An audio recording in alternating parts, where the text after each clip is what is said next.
الحمد لله رب العالمين وصلى الله وسلم على نبينا محمد وعلى آله وصحبه أجمعين أما بعد.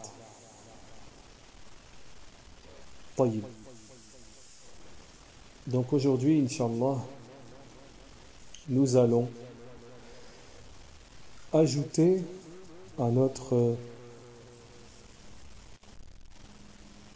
silsila, enchaînement de cours qui se succèdent sur le comportement.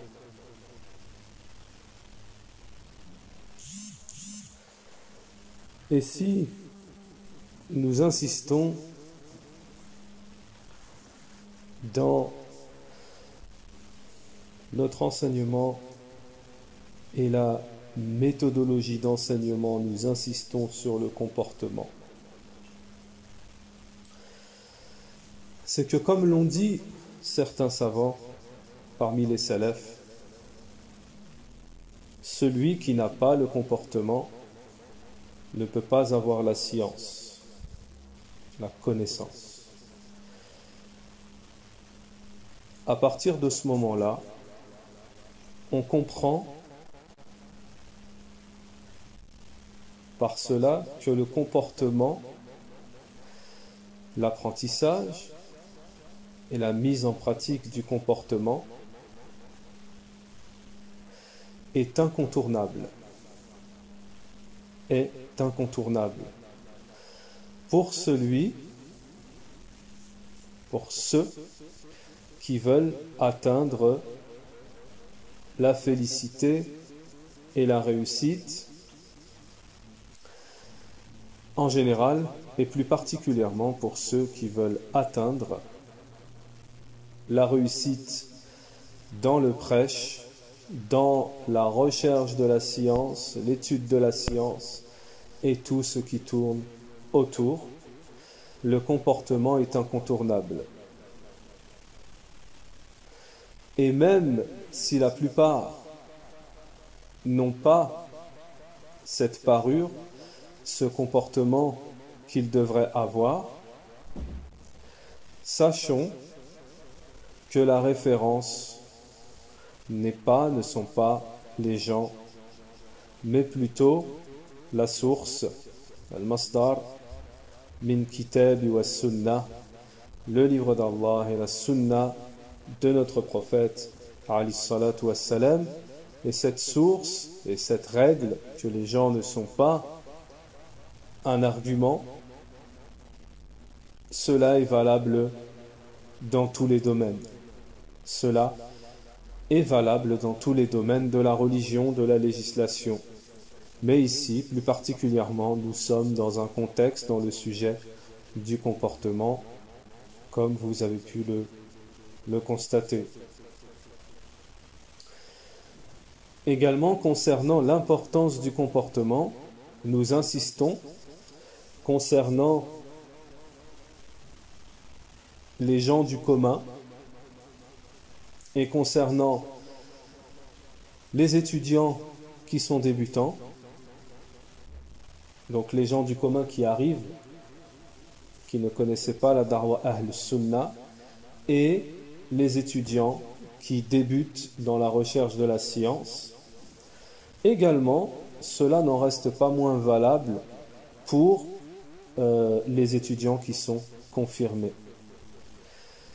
N'oublions pas que Cheikh Al-Uthaymin, rahimahullah, pour ceux qui avaient écouté les cours que nous avions dispensés sur l'explication du livre de Cheikh Al-Uthaymin, Makarimul Akhlaq, les nobles caractères, les nobles comportements.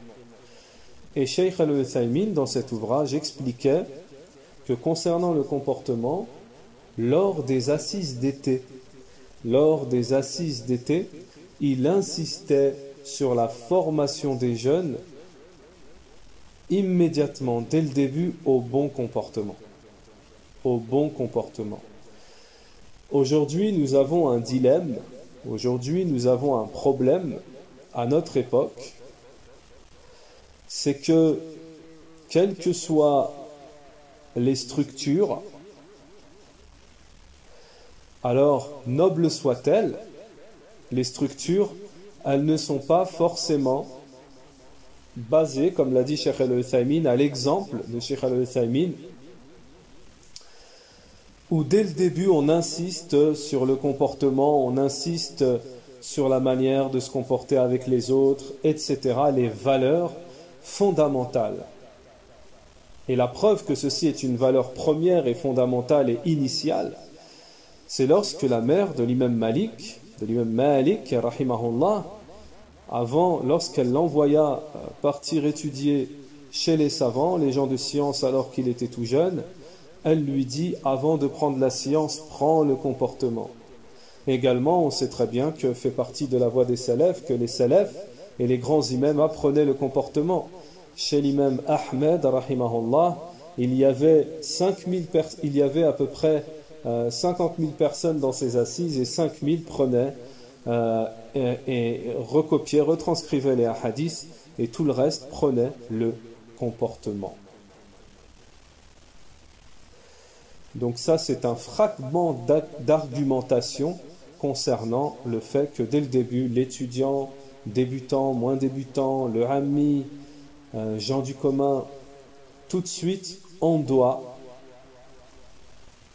après le tawhid, on doit l'initier, et même en même temps que le tawhid, rien n'en empêche, car cela fait partie du tawhid, le comportement.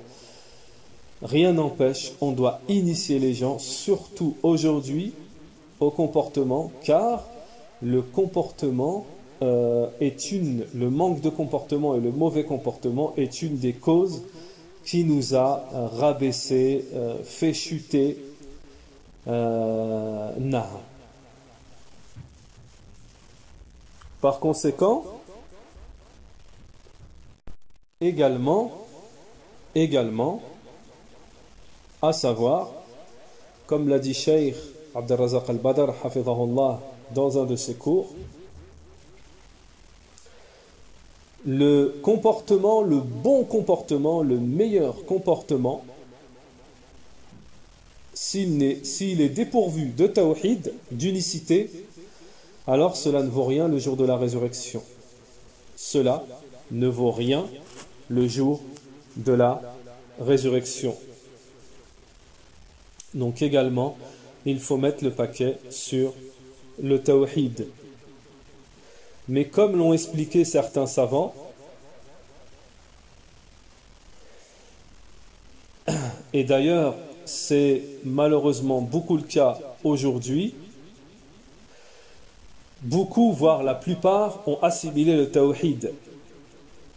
Car les gens de la sunna mettent le point sur l'apprentissage du tawhid.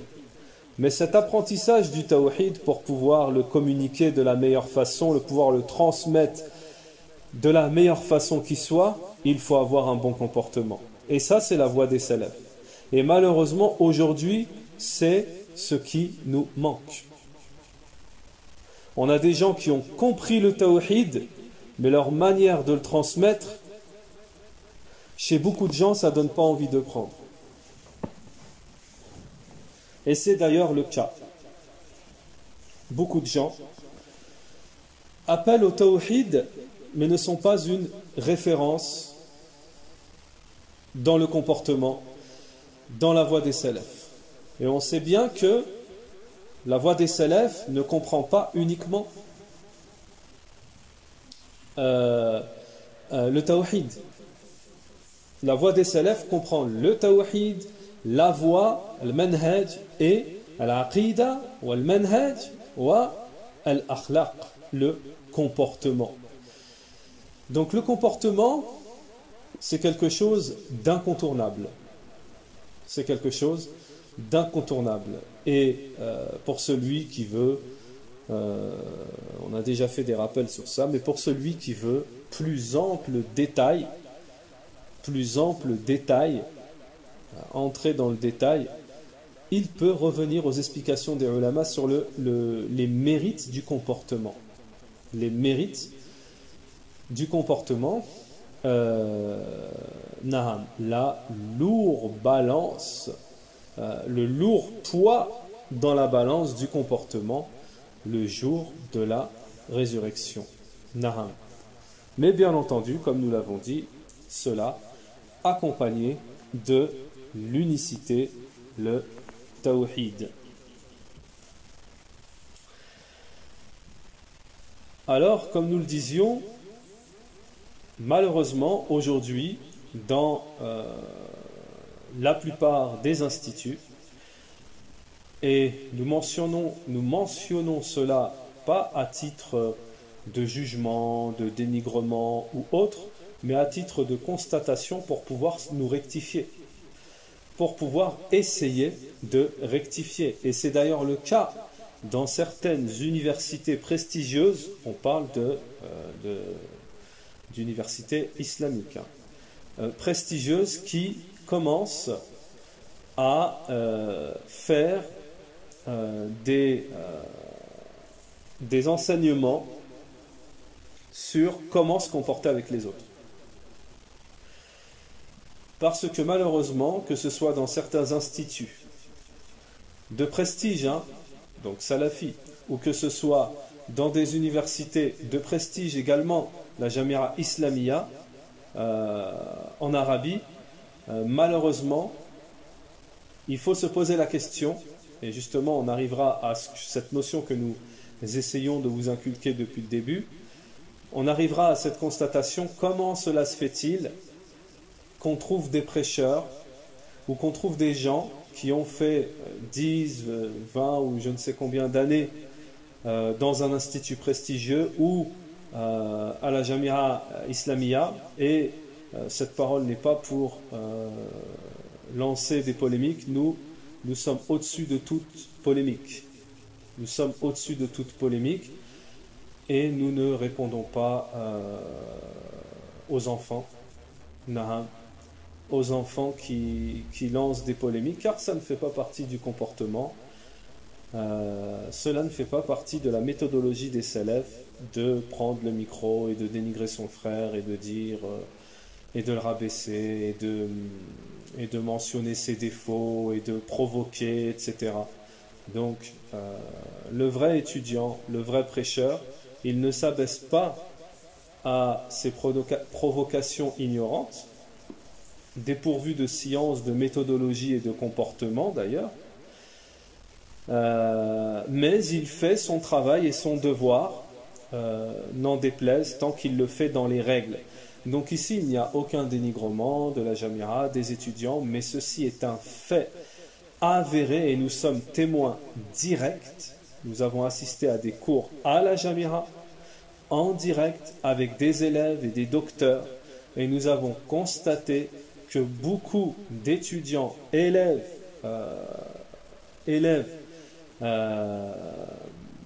pendant leur enseignement au tout début, première année de licence, deuxième année de licence, nous avons constaté que les élèves ont un grand manque dans le comportement, la solidarité entre étudiants, c'est du chacun pour soi, il y a de la traîtrise, il y a beaucoup de manque de comportement. Donc pourquoi, d'ailleurs, pour ne pas viser spécifiquement la Jamia fil Mamlaka, c'était également le cas dans l'institut de Cheikh Morkbel, pour ne rien vous cacher. Et je pense même que c'était pire. Donc, c'est juste une constatation. Que essayons, comme l'a dit Cheikh Al-Uthaymin, dès le début, dès notre jeunesse, dès le début de notre apprentissage, dès le début lorsqu'on commence à s'intéresser à la science, à mettre un pied dans la science, à goûter à la science, dès le début de se diriger, focaliser sur le comportement. Et au-delà de toute ambiguïté mal placée qui pourrait venir se faufiler, l'ambiguïté de dire oui, ce sont les gens de l'innovation qui mettent l'accent sur le comportement dans leur darwa. Ça, c'est valable pour les gens de l'innovation. Naham. Mais ça, il y a une particularité en plus qu'il faut mentionner. Ça, c'est-à-dire qu'ils mettent l'accent sur le comportement dans leur enseignement au détriment du tawhid. Ils disent le tawhid c'est bon, alors que nous ce n'est pas notre cas. Alors que nous, les gens de la sunna, ça n'est pas le cas. Les vrais gens de la sunna, ils mettent le paquet dans le tawhid et ils mettent le paquet dans le comportement. Et les gens de la sunna qui ont un khalal, qui ont un manque, qui ont un manque naram dans l'enseignement, dans la méthodologie, ils ne mettront pas le paquet sur le comportement. Pourquoi ? Alors là, on va toucher un point, mais c'est un dalil. Pourquoi ? Parce que, comme l'ont dit les savants, c'est une règle. Celui qui est dépourvu de quelque chose ne peut le transmettre. Donc celui qui n'a pas de comportement, que va-t-il vous transmettre ? Il ne peut pas. Ou alors, ça sera que du copier-coller. Mais s'il ne parle pas avec son cœur, le message ne sera pas le même que celui qui enseigne le comportement parce qu'il a la croyance de ce comportement, parce qu'il veut transmettre ce comportement, il veut que les gens soient imprégnés de ce comportement. Et c'est ce qui fait toute la différence, et les gens savent, ils ressentent cela. Alors, dès le début, nous vous disons et nous vous recommandons pour ceux qui veulent vraiment dans le futur ou tout simplement en tant que personne du commun avoir un bon comportement comme c'était le cas du prophète alayhi salam et de ses compagnons, ou alors celui qui se dirige vers la science veut être un étudiant avec le comportement al-matloub, le comportement demandé, ou alors celui qui veut aller plus loin et devenir un prêcheur, également, troisième catégorie, nous lui recommandons dès le début de s'imprégner du véritable comportement. Et cette recommandation, ce n'est pas notre recommandation qui vient de notre esprit, non. Cette recommandation, elle vient du prophète, alayhi salatu wassalam. Cette recommandation, elle vient des compagnons, radiyallahu anhum. Cette recommandation, elle vient de nos grands imams de la communauté. Qu'Allah leur fasse miséricorde. Et ainsi de suite. Alors donc, concernant également les manques que nous avons dans le comportement, il ne faut pas prendre ça à la légère parce que, comme nous l'avons dit déjà dans des cours précédemment, c'est bien une des causes qui nous a mené à la division et qui nous a mené à nous haïr pour certains, qui nous a aimés à nous séparer, à se délaisser les uns les autres, à se boycotter les uns les autres. C'est bien le comportement une des causes. Parce que celui qui maîtrise et met en pratique le véritable comportement des gens de la sunna ne se comportera jamais en ayant les caractéristiques blâmables que nous venons de citer. Je précise, envers son frère de la sunna. Taïb. Donc ceci était une petite introduction, car le sujet aujourd'hui, vous l'avez bien constaté, c'est le comportement. Mais nous avons, au vu de la faïda qui s'y trouve, l'immense profit qui s'y trouve, nous avons décidé, Inch'Allah, de vous faire partager un cours tiré de l'explication de notre Cheikh Abdelrazak al-Badr hafidhahullah dans l'explication d'Al-Adab al-Mufrad sur le comportement. Sur le comportement. Plus particulièrement sur la grandeur d'âme. Plus particulièrement sur la grandeur d'âme, le chapitre de la grandeur d'âme. Et vous verrez l'importance du comportement. Il y a des fawaïd, du profit inestimable à tirer de ce cours de notre cheikh. Nous essayerons de donner le maximum, voire la totalité, si Allah Ta'ala nous le permet. Également pour ceux qui n'ont pas qui n'ont pas eu accès au cours de l'Adab al-Mufrad, alors cela peut-être les amènera à être motivés à écouter les cours que nous dispensons sur justement la véritable éducation, l'Adab al-Mufrad, la véritable éducation, joyau de l'islam, que cela pourra les motiver et leur donner une certaine aspiration à vouloir écouter ces cours qui sont extrêmement profitables. Ceci sera donc un avant-goût. طيب. بسم الله الرحمن الرحيم.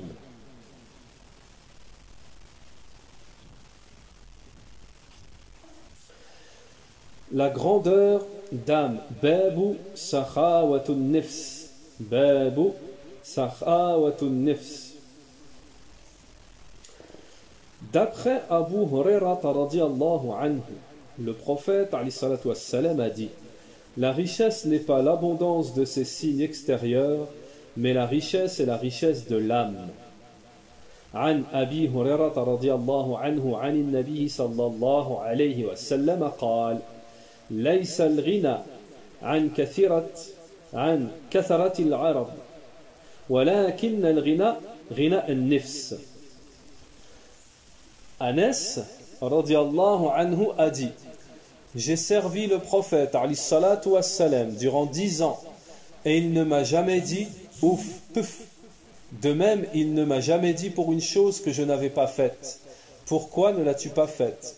Ou encore concernant quelque chose que j'avais faite: pourquoi l'as-tu faite ainsi? عن أنس قال خدمت النبي صلى الله عليه وسلم 10 سنين فما قال لي أف قط وما قال لي لشيء لم أفعله ألا كنت فعلته ولا لشيء فعلته لما فعلته. Également, Anas ibn Malik radiyallahu anhu a dit: le prophète alayhi sallam était miséricordieux. Personne ne venait le voir sans qu'il ne lui promette quelque chose. Et s'il le possédait, il tenait sa promesse. Un jour, un bédouin vint à lui et le saisit par son habit, alors que l'on venait de faire l'iqama, l'appel à la prière. Celui-ci a dit: ô prophète, j'ai encore besoin d'une petite chose et j'ai peur de l'oublier. Alors le prophète alayhi sallam alla avec lui jusqu'à ce qu'il lui donnât ce qu'il voulait, puis il revint et il pria. Jabir radiyallahu anhu a dit: quand on demandait une chose au prophète alayhi sallam, il ne disait jamais non. عن جابر قال: ما سئل النبي صلى الله عليه وسلم شيئا فقال لا. Abdullah ibn Az-Zubayr radiyallahu anhu a dit: je n'ai jamais vu deux femmes aussi généreuses que Aïcha et Asma. Mais leur générosité était différente. Aïcha, elle amassait les choses petit à petit, puis lorsqu'elle avait réuni suffisamment, elle le distribuait. Quant à Asma, elle ne gardait rien pour le lendemain. Naham.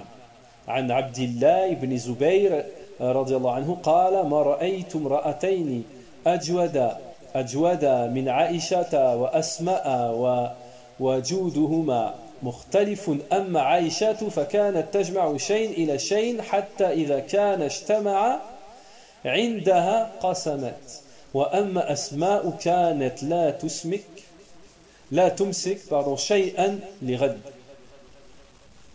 طيب.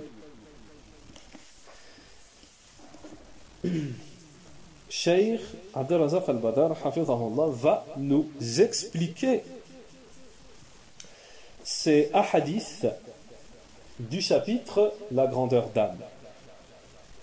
قال الإمام بخاري رحمه الله, le chapitre, l'imam Bukhari rahimahullah nous dit le chapitre de la grandeur d'âme, c'est-à-dire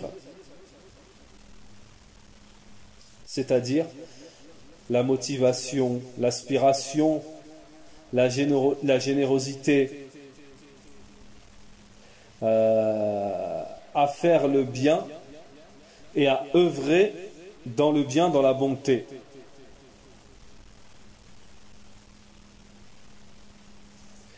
Et le cheikh nous dit,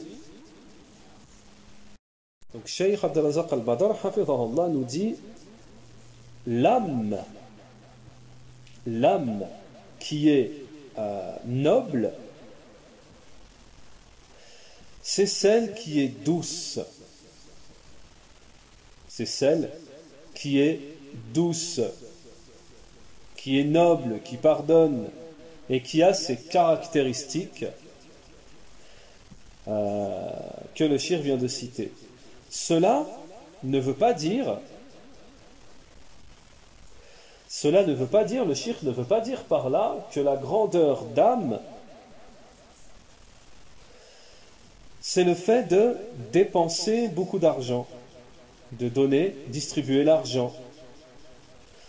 Car le fait de dépenser l'argent, c'est un des genres de grandeur d'âme. Mais la grandeur d'âme, c'est plus vaste que cela. C'est plus étendu, plus vaste que cela. La grandeur d'âme comprend le fait de dépenser les biens, mais elle comprend également d'autres domaines faisant partie des œuvres de bien, de bonté. Par exemple, la grandeur d'âme dans la science, la connaissance. Le fait de dépenser dans la science, dans la connaissance. Également, dans le temps, la grandeur d'âme dans le fait de donner de son temps, de donner la science.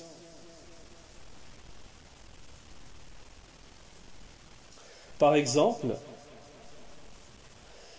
le cheikh nous donne un exemple. Par exemple, lorsque la personne, ton frère, est dans il a besoin de temps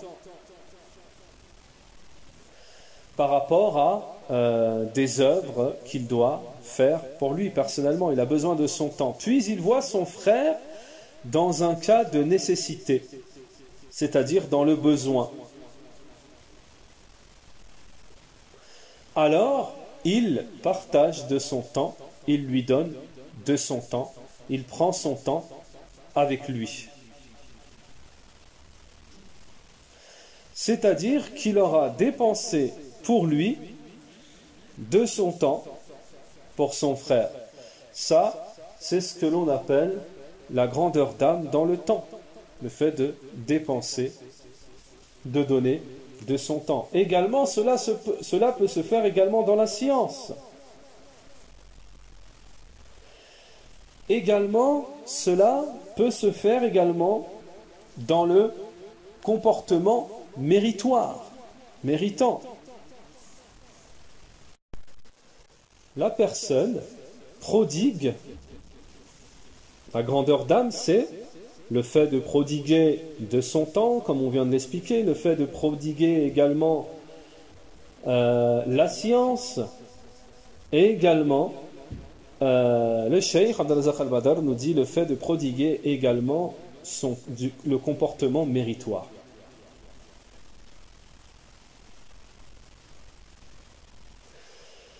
Et comment cela se fait-il? C'est-à-dire que la personne, lorsqu'elle rencontre son frère, elle a un comportement, un visage resplendissant, souriant, et elle œuvre de la meilleure manière avec lui. C'est ça, prodiguer les mérites, le comportement méritant. Cela, donc, nous dit le cheikh, fait également partie de la grandeur d'âme, le fait de prodiguer le comportement. Également, fait partie de la grandeur d'âme, le fait d'excuser, de pardonner, d'effacer.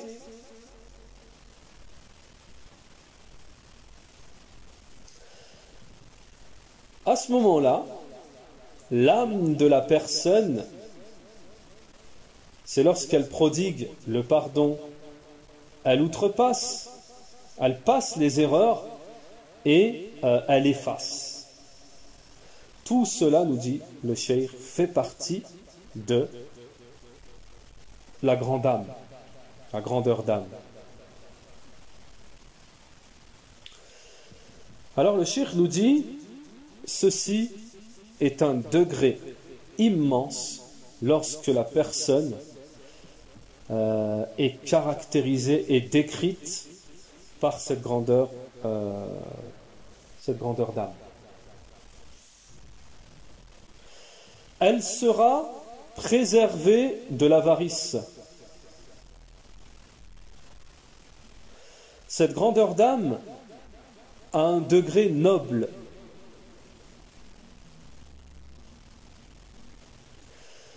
Et les âmes qui sont décrites, caractérisées par cela, sont celles à qui Allah Ta'ala a donné la réussite.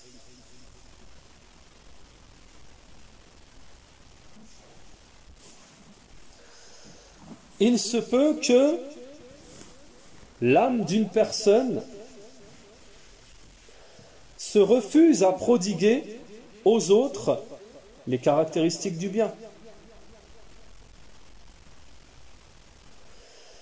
Ou alors, plutôt, qu'elle en soit incapable, qu'elle refuse, mais qu'elle en soit incapable de prodiguer cette grandeur d'âme, de prodiguer ces caractéristiques de bien. Et le cheikh Abdelrazak al-Badr, hafidhahullah, nous dit, c'est pour cela que les savants ont dit, qu'Allah leur fasse miséricorde, que l'âme a besoin d'entraînement de sport. Elle a besoin d'entraînement, de s'entraîner, de sport, de s'entraîner au comportement méritant, à l'éducation noble et à prodiguer aux autres. Elle a besoin d'entraînement, d'exercice.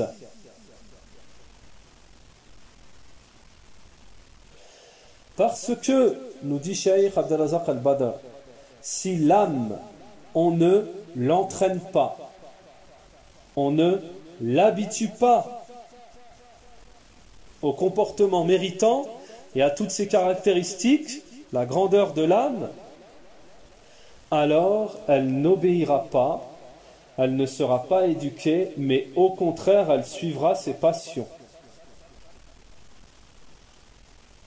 Elle suivra ses passions et les plaisirs de l'âme. Et l'âme restera avare, s'interdira de prodiguer le comportement méritant et l'éducation parfaite aux autres. Puis Cheikh Abdelrazak al-Badr nous dit, cette affaire demande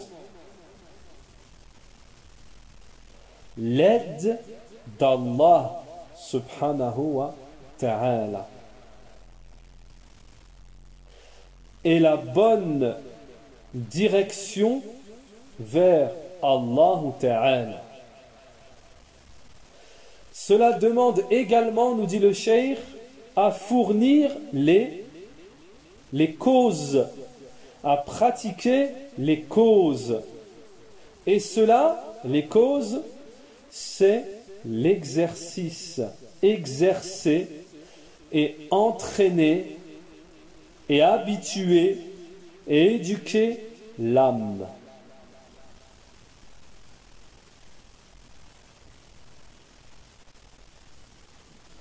أن النفس تحتاج إلى الرياضة والتمرين والتدريب على الأخلاق الفاضلة والآداب الكريمة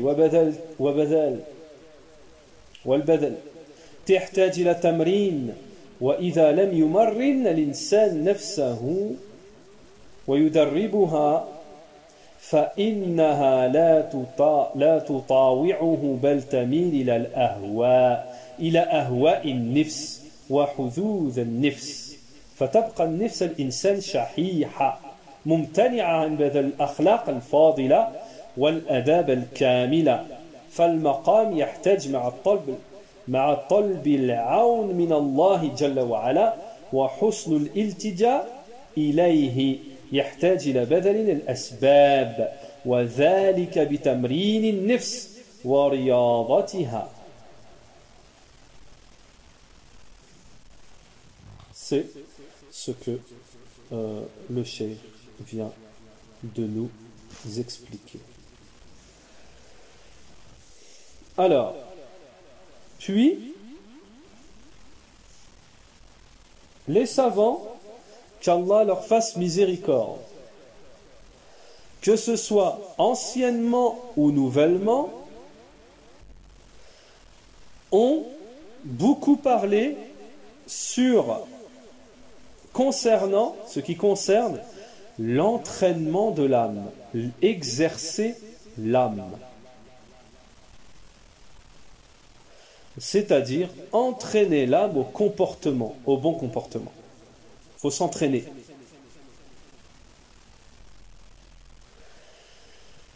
Pour que l'âme et le corps puissent avoir une certaine force, un certain engouement à s'entraîner.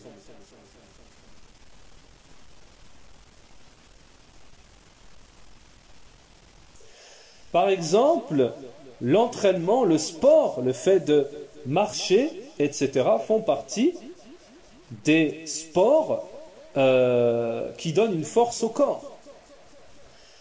Alors comme le fait de faire du sport donne une certaine force au corps, également, l'âme a besoin d'entraînement. Et les savants ont parlé à ce sujet de belles paroles, que ce soit des paroles dans leurs ouvrages ou autres. Et parmi ceux qui ont parlé à ce sujet, la très belle parole résumée de l'imam al-Ajurri, rahimahullah, dans son épître, dans son bel épître, qui a pour titre l'éducation de l'âme. Bi'anwan adab al-nufus, l'éducation des âmes. Wahiya risalatun jamila, c'est une très belle épître, un très bel épître. وتكلم في رسالته هذه إلى الرياضة النفس. Et le cheikh, l'imam al-Ajurri, rahimahullah, dans cet ouvrage, cet épître, a parlé de l'entraînement de l'âme et les exercices au comportement méritant. Il a donné même des exemples et des éclaircissements que doit absolument pratiquer la personne pour entraîner son âme, au bon comportement.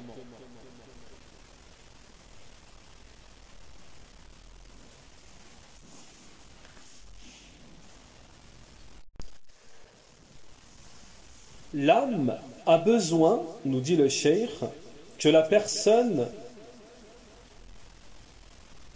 l'entraîne au bon comportement. Il doit s'exercer à l'éducation qui le mènera au comportement élevé. Il devra petit à petit s'entraîner jusqu'à ce qu'il ait atteint la grandeur d'âme. Jusqu'à ce qu'il ait atteint la grandeur d'âme. Une âme noble et éduquée. Qu'il ait une âme douce. Et que son âme ne soit pas au contraire une âme récalcitrante, une âme avare et toutes ces caractéristiques que nous connaissons qui sont blâmables. Car beaucoup d'âmes, nous dit le cheikh, malheureusement ressemblent à ça. Elles sont récalcitrantes, elles portent en elles le mal, naham. Et elles refusent tout bien. Elles sont incapables de prodiguer le bien et le comportement et ce qui va avec. Tandis que si la personne prenait son âme avec sagesse, en l'entraînant, en lui faisant des exercices, en s'entraînant petit à petit, en demandant l'aide d'Allah, tabaraka wa ta'ala, en demandant son aide et la réussite d'Allah ta'ala, elle pourra atteindre et parfaire le bon comportement et s'élever en degré en éducation.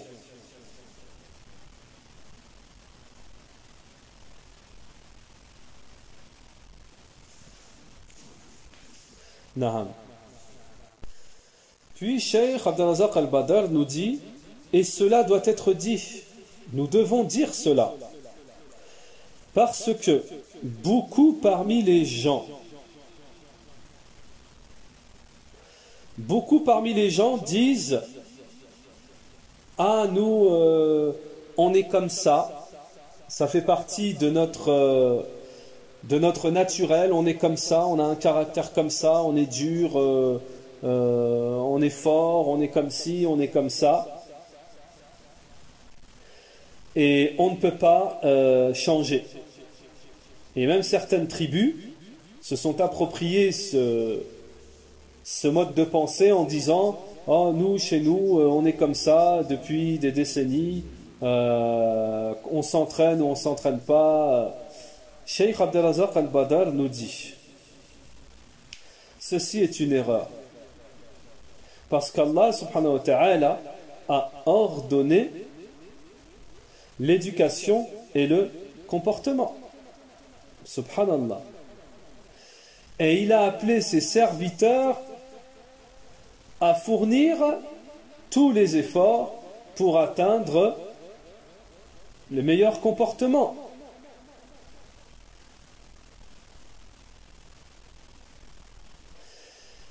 Et cela, c'est ce qui est demandé dans la religion. Également, le prophète, donc l'adillah, vont tous dans ce sens, le prophète, alayhi salatu wassalam, nous a dit, c'est pour cela que le prophète alayhi salatu wassalam a dit dans un hadith authentique, celui qui recherche le bien, il lui sera donné le bien. Celui qui recherche, qui aspire au mal, il trouvera le mal. Et dans un autre hadith, le prophète a dit la connaissance se fait par son apprentissage. Traduction rapprochée du sens des hadiths. Ba'dhuhum yaqul li nafsihi nahnu kullu qabilatina harrin fina harara wa fina da'iman nufusana.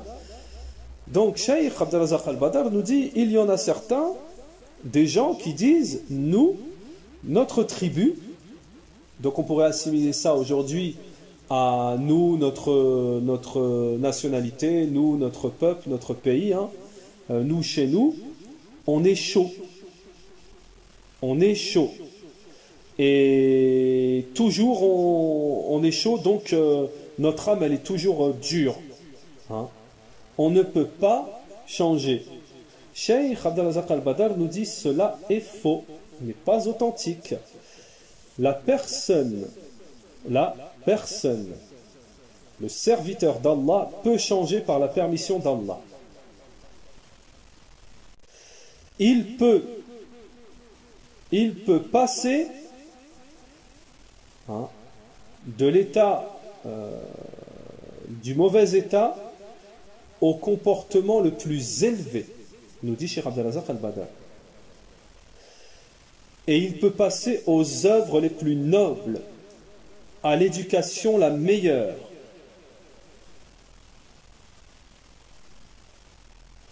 Et cela se distingue en fonction de ce que donne Allah et en fonction de la réussite qu'Allah Ta'ala également donne. Cheikh Abdelrazak al-Badr hafidhahullah, nous dit conclusion de la parole. La conclusion de la parole se trouve dans ce qui a été rapporté du prophète alayhi salatu wassalam lorsqu'il a dit, lorsque le messager d'Allah alayhi salatu wassalam a dit ihris ala ma yanfa'uk wasta'in billah.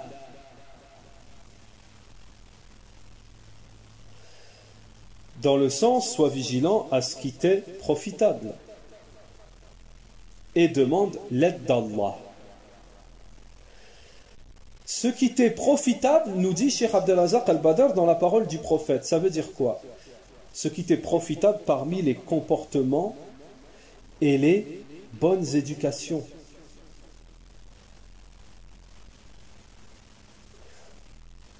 Soit recherche cela, occupe-toi de ça et combat ton âme pour concrétiser cela. Wasta'in billah, et demande l'aide d'Allah tabaraka wa ta'ala. Cheikh Abdelrazak al-Badr hafidhahullah nous dit tabaraka wa ta'ala wallahu subhanahu wa ta'ala aunek. Si tu demandes l'aide d'Allah ta'ala, Allah il va t'aider, il sera avec toi, il sera ton allié, il sera ton secoureur. La grandeur d'âme a besoin d'exercice, d'entraînement, de s'habituer jusqu'à ce qu'elle devienne grande. Donc, ici, le cheikh nous donne cette information, cette science utile, et cette science qui est un rempart contre toute ambiguïté satanique, qui fait penser aux gens que oh, je ne pourrai jamais changer, je ne peux pas changer, je ne peux pas ceci, je ne peux pas cela. Ça, c'est faux. C'est le stratagème du diable pour vous faire croire. Parmi les plus grands stratagèmes, un des stratagèmes du shaitan, attention, attention, c'est de faire croire à la personne qu'il n'a pas la capacité de quelque chose. Et cela dans de multiples domaines. Tu ne pourras jamais apprendre. Tu es trop vieux, tu ne pourras jamais faire ceci, tu ne pourras jamais faire cela, oh tu ne seras jamais un savant, tu ne seras jamais un étudiant, oh tu ne pourras jamais changer de caractère, oh tu ne pourras jamais être gentil, oh tu ne pourras pas faire ceci, oh toi tu ne pourras jamais prier 100 rak'at ce soir, oh tu ne pourras jamais apprendre une sourate, tu ne pourras jamais te marier avec une femme pieuse, oh tu ne pourras jamais faire la hijra, oh tu ne pourras jamais faire le hajj, c'est trop cher. La hijra aussi, c'est trop cher.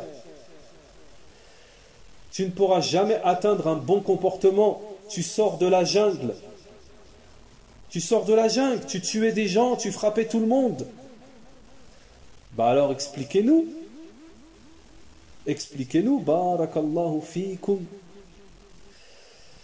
comment certaines personnes qui étaient parmi les plus grands criminels, comme celui qui a tué 99 plus une centième personne, vous vous imaginez quelqu'un, il a tué 100 personnes. Et à la fin, il a fini au paradis.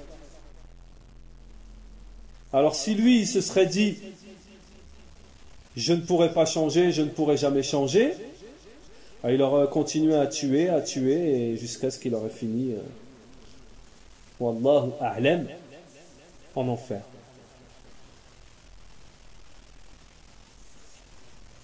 Tayyib. Donc ça, c'est une notion très importante. Ne jamais s'imaginer qu'on ne pourra pas, on ne peut pas.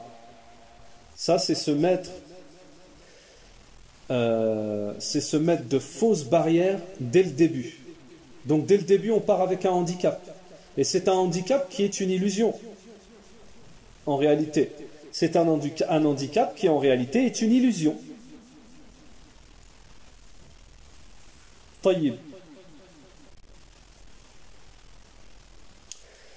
Puis, Cheikh Abdelrazak al-Badar, hafidhahullah, nous dit وَمِنْ مَجَالَةِ التَّدْرِبِ النِّفْسِ عَلَى السَّخَاءِ.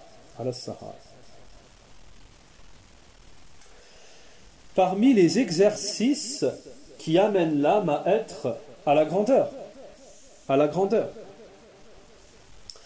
c'est que le musulman lise dans ce qui a été rapporté concernant ce chapitre, concernant ce domaine.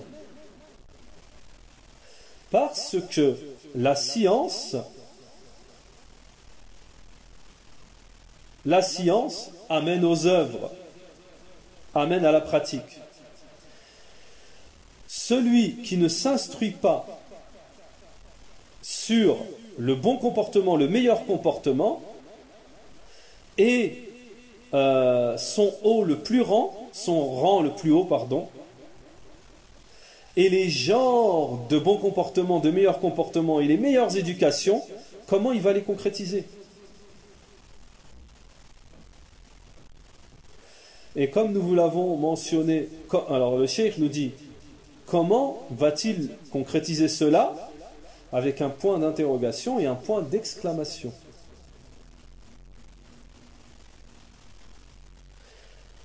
Puis le cheikh nous mentionne la règle que nous vous avons mentionnée au début, celui qui n'a pas quelque chose, est dépourvu de quelque chose, comment peut-il le donner? Faqid ash-shay la yu'ti. Celui qui n'a pas quelque chose, il ne peut pas le donner. Donc celui qui n'a pas le comportement ne peut pas transmettre le comportement. فهذا باب مبارك وباب نافع عقده الإمام البخاري رحمه الله تعالى ليكون مجالا للإنسان يتأمل في جوانبه. Donc ceci est un domaine, un chapitre utile qui a été raccordé ici, joint ici par l'imam al-Bukhari, qu'Allah lui fasse miséricorde, pour que la personne, le serviteur, puisse méditer sur cela.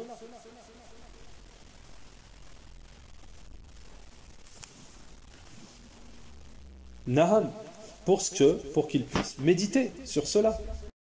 Tayyib. Donc, ce qu'il faut comprendre, parmi les choses qu'il faut comprendre par rapport à la parole de notre Cheikh Abdelrazak al-Badar hafidhahullah, c'est que la personne, on ne doit pas rester à un état stagné, c'est-à-dire un état où on stagne, à ne pas se corriger notre comportement, essayer de s'entraîner, d'entraîner notre nefs jusqu'à atteindre un niveau, le meilleur niveau possible. Et ça se fait tout au long du chemin, Mais ça doit avoir lieu au début du chemin, au début de l'apprentissage, au début de la recherche de la connaissance, etc. À ce moment-là, c'est à ce moment-là qu'il faut commencer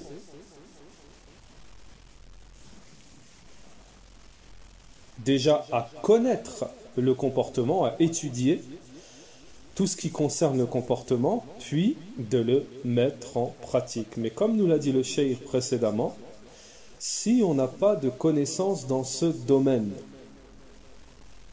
on ne peut ni pratiquer, ni l'enseigner.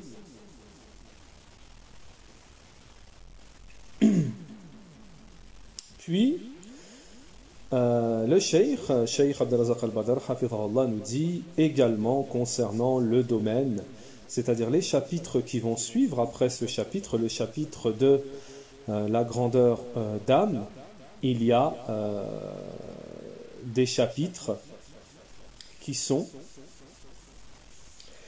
font partie également de la grandeur de l'âme, qui sont l'avarice.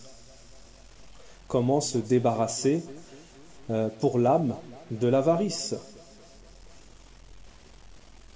Comment également on peut acquérir la grandeur de l'âme. Donc ça c'est concernant le premier hadith que nous avons mentionné, concernant la grandeur de l'âme par rapport à l'acquisition de ces caractéristiques que sont le comportement.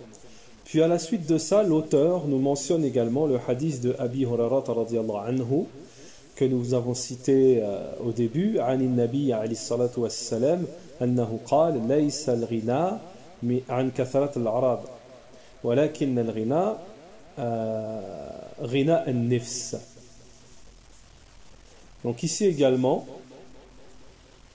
nous avons un hadith de Abi Hurairah radhiyallahu anhu qui nous dit, le prophète alayhi salatu wassalam a dit, la richesse n'est pas l'abondance de ses signes extérieurs, mais la richesse est la richesse de l'âme.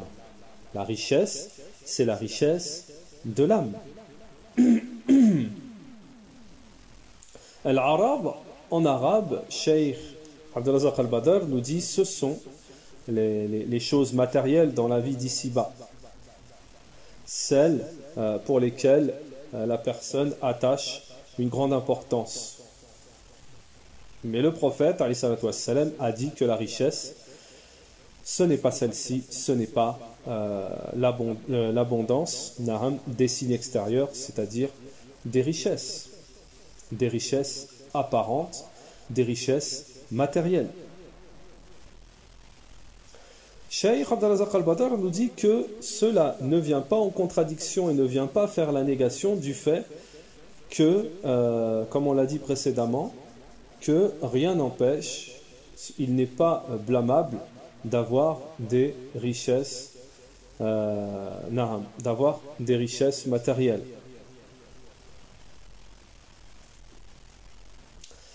Alors le cheikh nous fait une analogie avec une sorte de comparaison avec certains hadiths du prophète alayhi salatu wassalam. Par exemple, il nous mentionne le hadith où le prophète alayhi salatu wassalam a dit Laysa ash-shadidu bis-sur'a innama bis-sur'ati innama al-shadidu alladhi yamliku nafsahu waqt al-ghadab. Alors, celui qui est fort, en réalité, ce n'est pas celui qui terrasse ses ennemis par la force, mais c'est plutôt celui qui arrive à se retenir lors de la colère. Alors, Cheikh Abdelrazak al-Badr, en rapport avec notre contexte ici, nous dit, c'est-à-dire que la véritable force, ce n'est pas la force du corps, mais c'est la force de ne pas terrasser les autres et de ne pas vaincre les autres par la force. Mais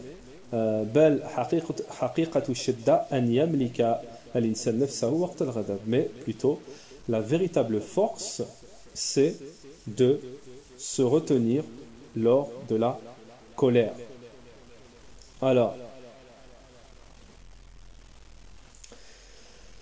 cette comparaison, pour ceux qui n'ont pas saisi le sens de la comparaison du cheikh, c'est que lorsqu'on dit que le prophète alayhi salatu wassalam dit que la richesse n'est pas l'abondance des signes extérieurs, mais c'est la richesse de l'âme, c'est-à-dire que la vraie force, elle est intérieure, elle n'est pas extérieure. Et bien là, c'est pareil. Dans le hadith du prophète alayhi salatu wassalam avec les gens, lorsqu'on retient sa colère et on ne les terrasse pas, le fait de les terrasser, c'est une force extérieure, et le fait, c'est plutôt une action extérieure et apparente, et le fait de retenir sa colère, c'est quelque chose d'intérieur. Et la vraie force ici, encore dans le deuxième exemple, dans cet exemple, elle est intérieure, comme la grandeur d'âme qui est quelque chose intérieur, et qui est la richesse intérieure. Comme si on disait, la richesse intérieure, c'est de retenir sa colère, mais ce n'est pas de terrasser les autres par la force ou autre. Non.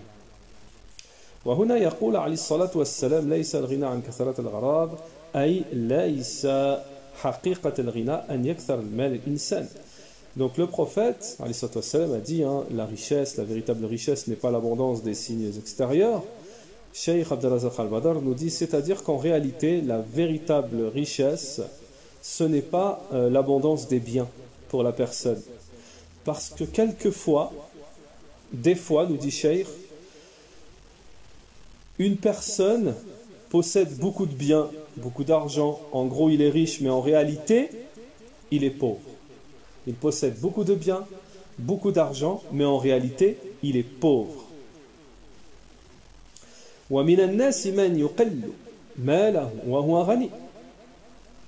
Et parallèlement à ça, il y a des gens qui ne sont pas riches, qui n'ont pas beaucoup de biens, pas beaucoup d'argent, que très peu, et eux, ils sont riches. Donc je répète, Cheikh Abdelrazak Al-Badr يقول بل أحيانا يكثر المال الإنسان وهو فقير ومن الناس من يقل ماله وهو غني. À partir de ce moment-là, Cheikh Abdelrazak Al-Badr nous dit, à la lumière de ce que nous a informé et vers quoi nous a dirigé le messager et nous a mentionné le prophète alayhi salatu wassalam, il nous a éclairci, le prophète alayhi salatu wassalam, que la richesse et la pauvreté sont quelque chose qui se rapporte au cœur, qui revient au cœur. وذلك بغناء القلب وفقر القلب مثل ما قال عليه الصلاة والسلام. Et également, et cela par rapport à la richesse du cœur et la pauvreté du cœur, ce que nous a mentionné le prophète عليه الصلاة والسلام dans un hadith d'Ibn Hibban, قال لأبي ذر رضي الله عنه قال له أتظن أن الغنى كثرة المال فقال بلى يا رسول الله.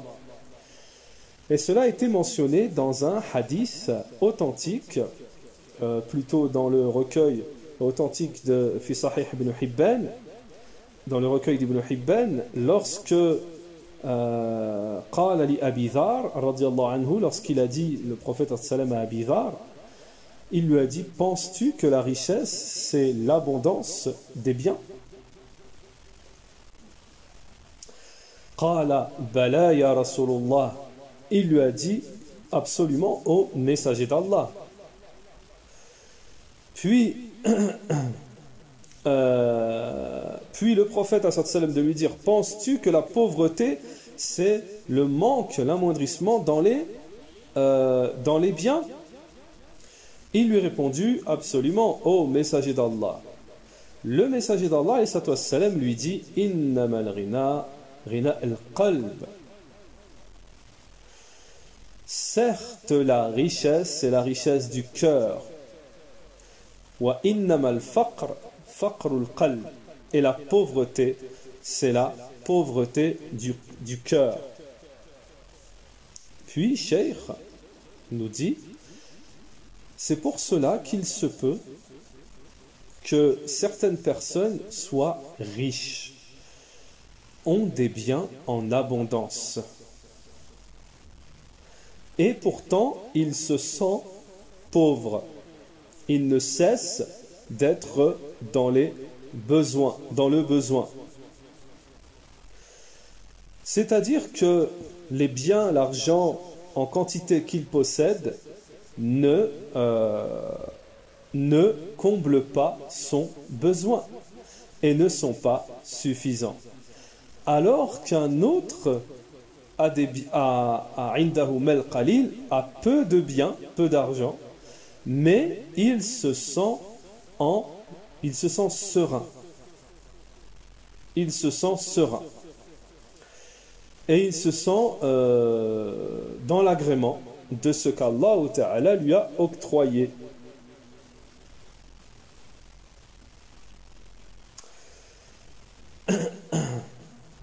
Donc la richesse ici, c'est le fait d'être tranquillisé, d'être dans une situation de sérénité. C'est ça la vraie richesse. ليس الغنى عن كثرة العرض كثرة العرض يعني كثرة متاع الدنيا والممتلكات ولكن الغنى غنى للنفس. Donc, Cheikh répète ici, la véritable richesse, c'est la richesse du cœur, la richesse de l'âme, la grandeur de l'âme, et non les biens en abondance. Alors, pas la peine d'entrer dans le détail à ce qu'on pourrait faire dans un cours pendant un long moment, mais juste à titre indicatif, c'est que aujourd'hui, on est complètement en décalage par rapport à cette réalité que nous a éclairci le messager d'Allah, alayhi salatu wassalam.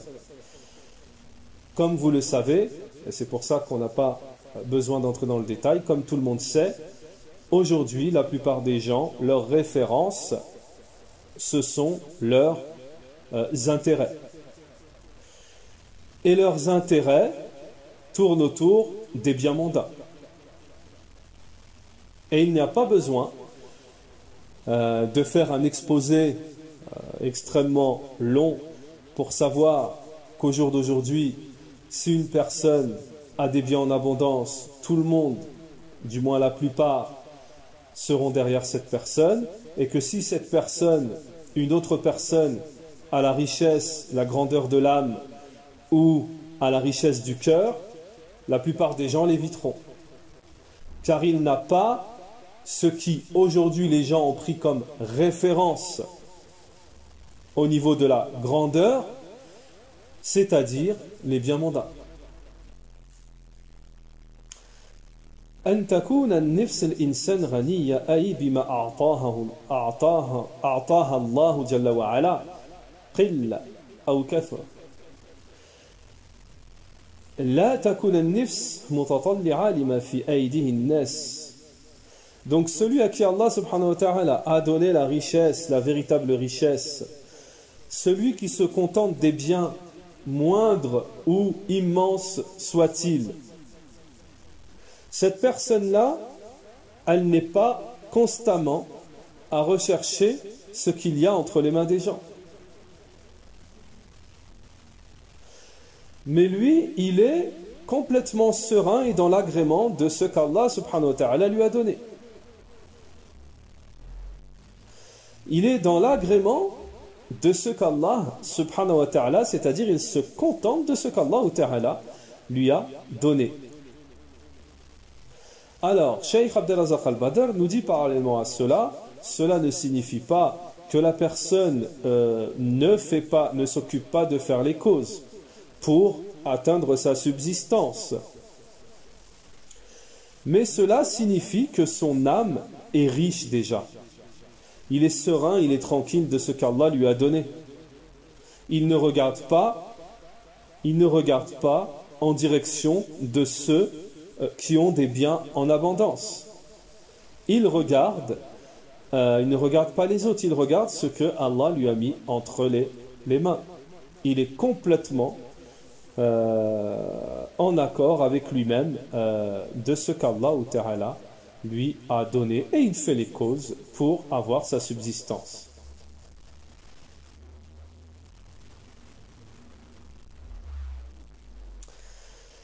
Et Cheikh Abdelrazak al-Badr hafidhahullah nous dit, et nous avons un bon exemple que nous a donné le messager d'Allah alayhi salatu wassalam, lorsque dans ce domaine, lorsque il nous a demandé dans ce domaine de regarder toujours celui qui est en dessous de nous.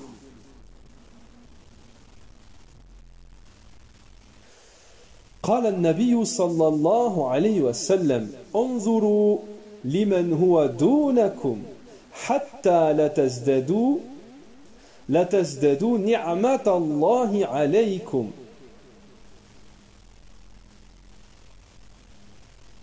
عفوا انظروا لمن هو دونكم حتى لا تزادروا نعمة الله عليكم. Donc regardez toujours celui qui est en dessous de vous, pour ne pas que vous arriviez à un état de négligence, d'oublier, de renier de l'anirma d'Allah subhanahu wa ta'ala sur vous.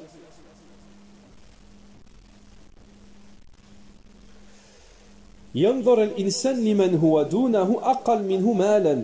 cheikh nous dit, Abdelrazak al-Badr, la personne doit regarder celui qui est en dessous de lui, qui a moins que lui dans les biens, dans l'argent. Pourquoi?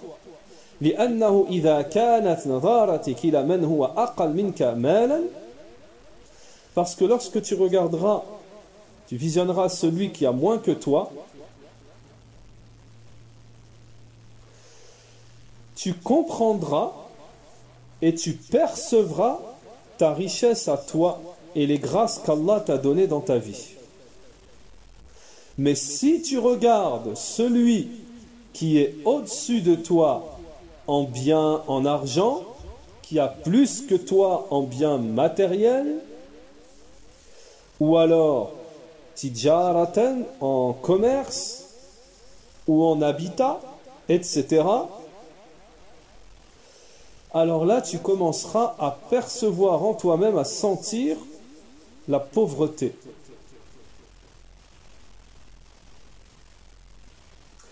ولهذا الغنى والفقر هو في الحقيقة إحساس نفسي يجده الإنسان في نفسه. Donc en réalité, Cheikh Abdelrazak al-Badr, la richesse et la pauvreté, réellement, en vérité, c'est ce que la personne ressent en elle-même, dans son âme, dans son fort intérieur, ce qu'elle ressent. Et cela ne revient pas au bien abondant ou à la pauvreté, ne pas avoir de bien. Car le cheikh nous dit, il se peut que quelqu'un ait beaucoup de biens et que son âme soit pauvre. Et il se peut que quelqu'un ait peu de biens et que son âme soit riche, grandeur d'âme. Donc c'est une question de ressentiment intérieur. Si la personne regarde en dessous de lui, elle ressentira les grâces d'Allah subhanahu wa ta'ala envers lui. Mais s'il regarde celui qui est au-dessus de lui, il se sentira pauvre.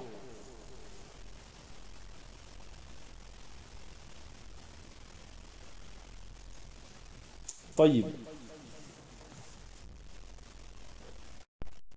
Notre cheikh, Abdelrazak al-Badr, hafidhahullah, nous dit, c'est pour cela que la personne qui est raisonnable, elle doit faire attention concernant ce domaine.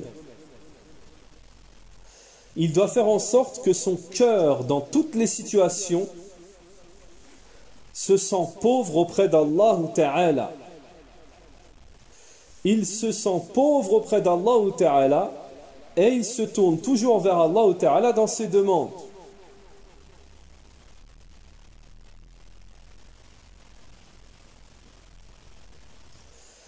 Tandis que si il regarde ce qu'il y a entre les mains des gens, alors son cœur se tournera vers les gens et il ressentira la pauvreté et il ressentira un besoin envers eux. Il aura besoin d'eux. Alors à ce moment-là, cela l'amènera à s'humilier envers les gens, à tendre la main, etc. parmi les choses auxquelles le serviteur doit soigner son âme et renforcer sa relation avec Allah Jalla wa Ala.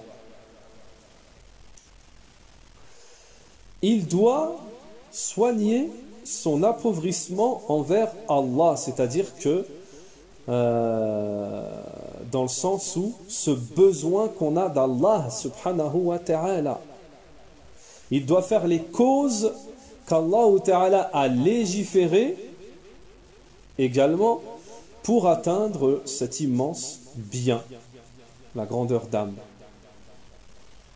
وَلِكَانَتْ نَفْسَهُ غَنِيًّا قَانِعًا بِمَا قَسَّمَهُ اللَّهُ جَلَّ وَعَلَا.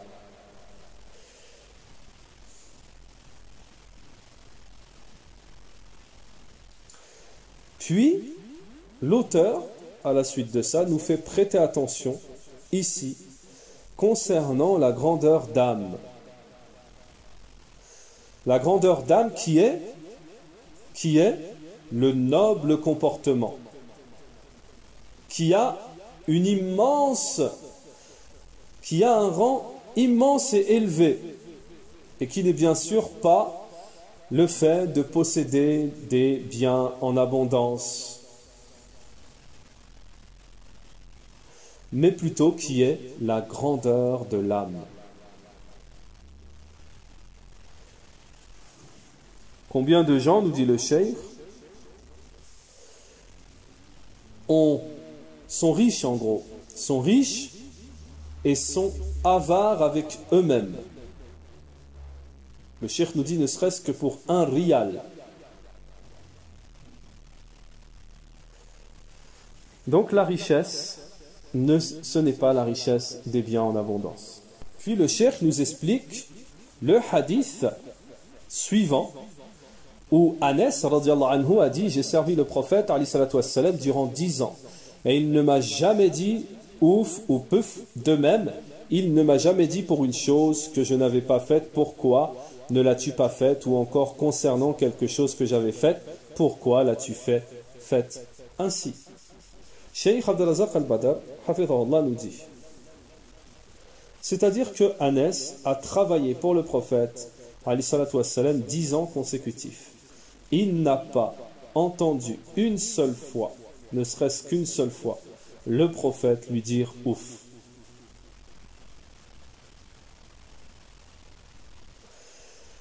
Cheikh Abdelrazak al-Badr nous dit cette kalimette ouf, elle se dit lorsque quelqu'un ne veut pas, n'aspire pas à faire ce qu'on lui demande ou qu'on aurait aimé qu'il fasse, ou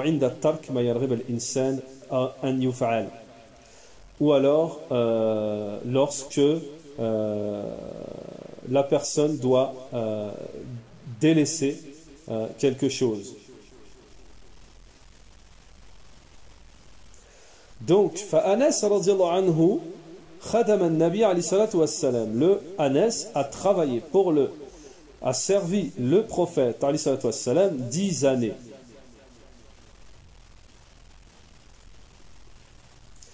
Cheikh Abdelrazak al-Badr hafidhahullah nous dit, ce que nous a mentionné Anas ici est clair concernant la grandeur d'âme et de cœur du prophète alayhi salatu wassalam. Le prophète alayhi salatu wassalam n'a jamais dit quoi que ce soit comme remontrance à Anas radiyallahu anhu. Il ne lui a pas non plus dit pourquoi n'as-tu pas fait ça, et si tu aurais fait ça, etc. Pourquoi l'as-tu fait ainsi? C'est-à-dire que le prophète alayhi salatu wassalam avait cette grandeur d'âme. Faman sakha an-nifs. Également, Cheikh Abdelrazak al-Badr hafidhahullah nous dit parmi les choses qui font partie de la grandeur d'âme, le fait de pardonner.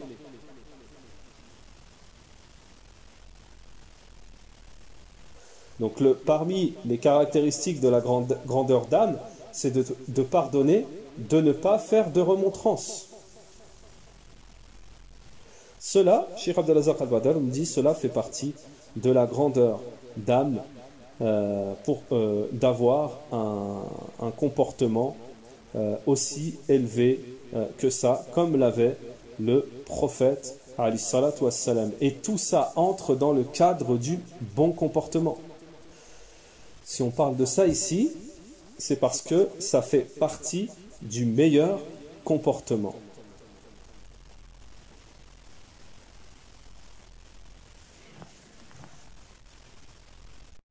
Puis, à la suite de cela, le cheikh nous explique le hadith suivant.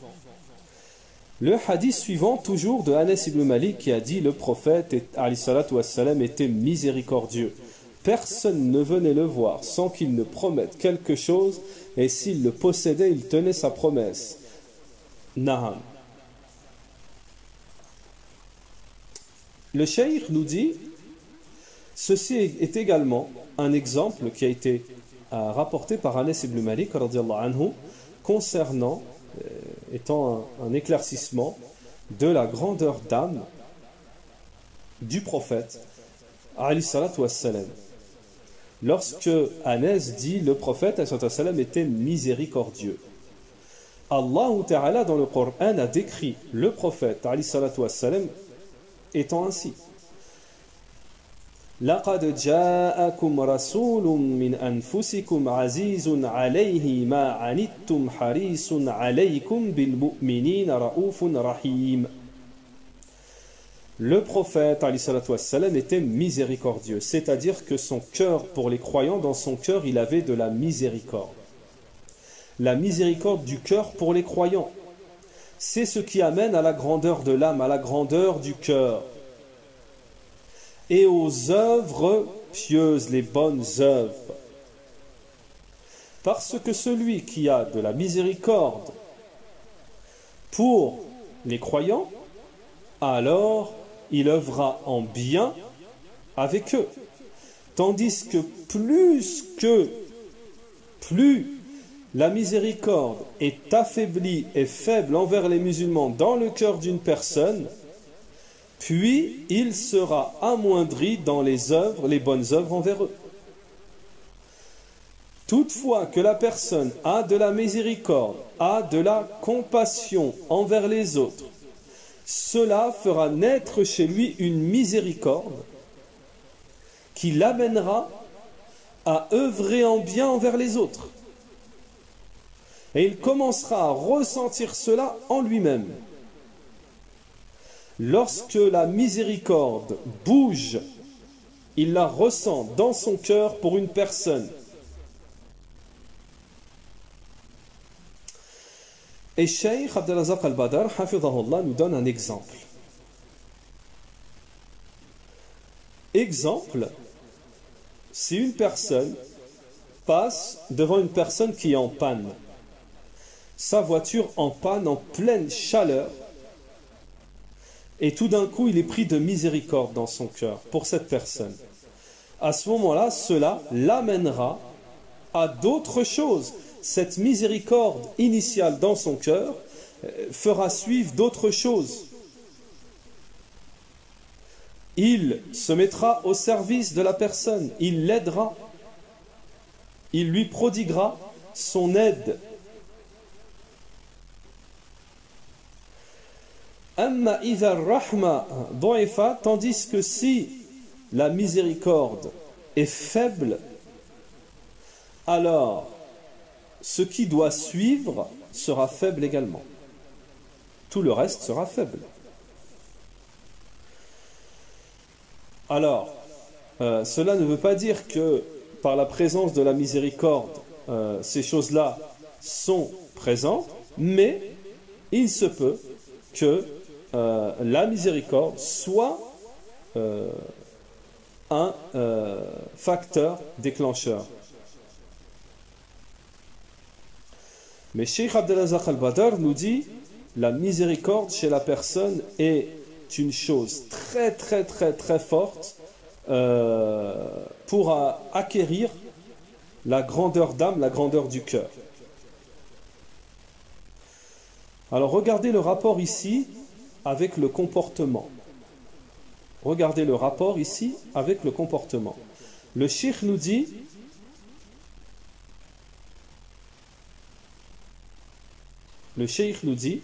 عندما يرحم الإنسان, lorsque la personne fait miséricorde à ses frères, il est donc pris pour eux, c'est donc pour eux, il pratiquera alors, à ce moment-là, le bon comportement dans les œuvres.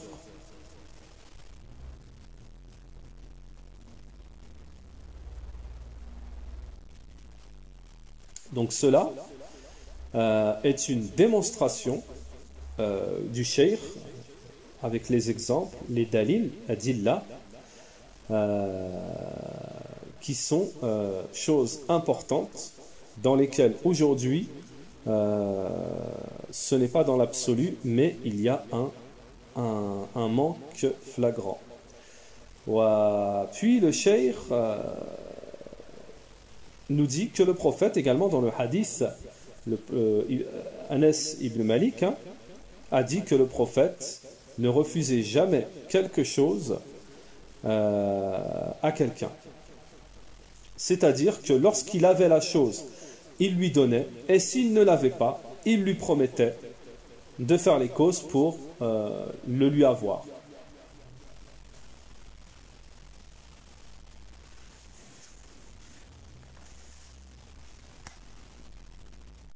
Puis le cheikh nous mentionne, comme cela nous explique, comme cela est mentionné la suite du hadith, et là c'est vraiment fort. C'est vraiment fort parce que ça nous démontre, et pour ceux qui restent qui ont patienté dans ce cours jusqu'ici, ça vaudra le détour, bien que ça vaut le détour depuis le début, mais là, ce que va nous expliquer le cheikh, c'est vraiment l'exemple du prophète, alayhi salatu wassalam. Regardons la suite du hadith. Un jour, un bédouin vint à lui. Il vint au prophète, alayhi salatu wassalam. Au moment où le prophète, alayhi salatu wassalam, s'avançait pour prier, alors que l'iqama, l'appel à la prière, ça y est, il était terminé. Donc le prophète s'avance pour célébrer la prière en tant qu'imam, et il y a un bédouin, un arabe qui vint et qui saisit le prophète par son habit alors que l'on venait de faire l'iqama. Celui-ci dit au prophète, alayhi salatu wassalam, Ya Muhammad, j'ai encore besoin d'une petite chose et j'ai peur de l'oublier. Le prophète, alayhi salatu wassalam, il parta avec lui jusqu'à ce qu'il lui donnât ce qu'il voulait. Regardez ce que va nous dire Cheikh Abdelrazak al-Badr comme commentaire, hafidhahullah.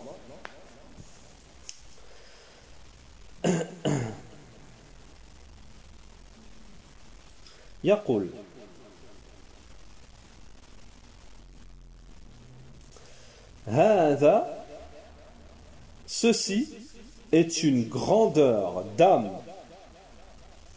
exceptionnelle et extrêmement élevée, celle par laquelle s'est caractérisé le prophète sallallahu alayhi wa sallam. C'est ce qu'il y a de plus élevé, de plus haut.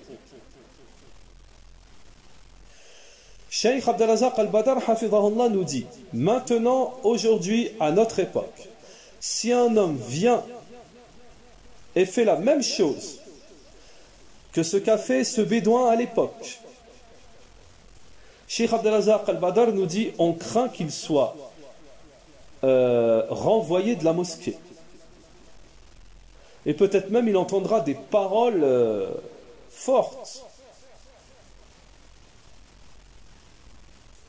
Ou alors qu'on lui dise t'as rien compris, c'est le temps de l'adhan maintenant.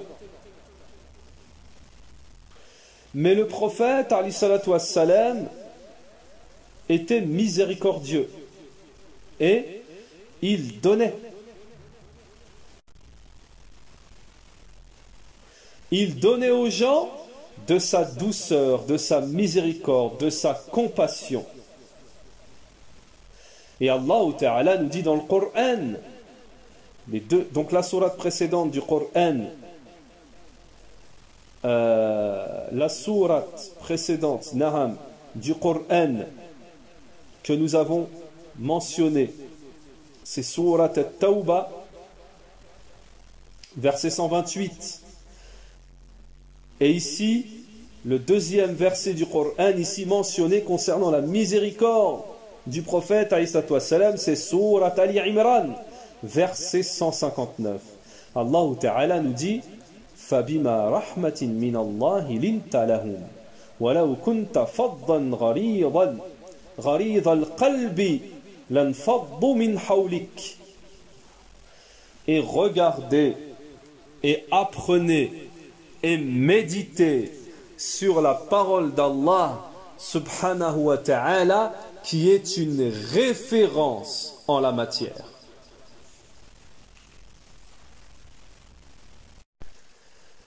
C'est par quelques miséricordes de la part d'Allah que tu, Mohammed, as été si doux envers eux. Mais si tu étais rude, au cœur dur, ils se seraient enfuis de ton entourage. Nous répétons. Mais si tu étais rude, au cœur dur, ils se seraient enfuis de ton entourage. Subhanallah. Allahu Akbar. Bel yaqul Anas radiallahu anhu, et même Anas radiallahu anhu a dit, comme cela est mentionné dans les deux recueils authentiques, donc Bukhari ou Muslim, كان بعد أن تقام الصلاة يعرض له الرجل في حاجته فيقوم معه فينام الصحابة. Le prophète alayhi salatu wassalam, il est parti avec lui après que l'appel à la prière, l'iqama, fut pratiqué. Il est donc parti pour régler, pour donner ce dont avait besoin le bédouin ici.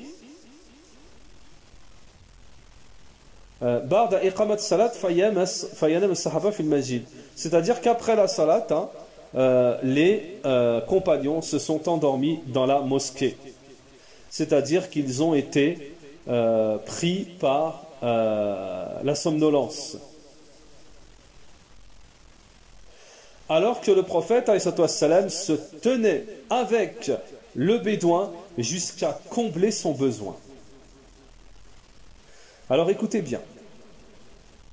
Barakallahu fiikum yarhamukumullah.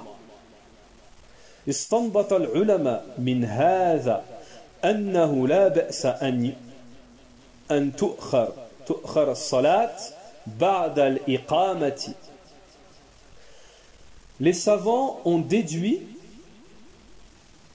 de cela qu'il n'y a pas de mal à retarder la salat après l'iqama. C'est-à-dire qu'ils ont déduit de cela la permission.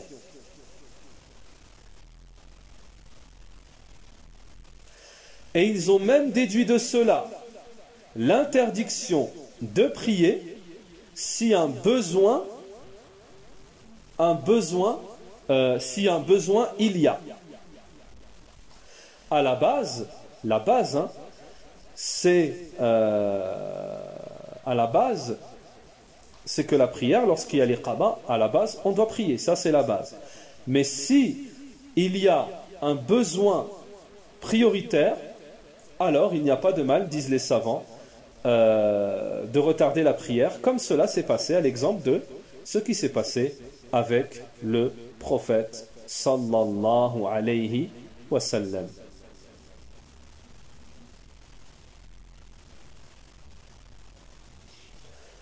Donc, Inch'Allah ta'ala, sanaktafi bihada al-qadr al-yawm.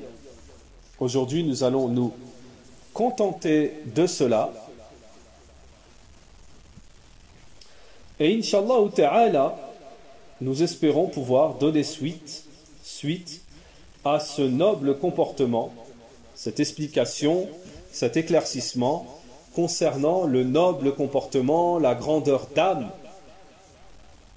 à l'exemple du prophète que tout musulman devrait essayer d'acquérir. Subhanakallahumma wa bihamdik wa ashhadu an la ilaha illa ant wa astaghfiruka wa atubu ilayka wa sallallahu wa sallam ala nabiyyina Muhammad.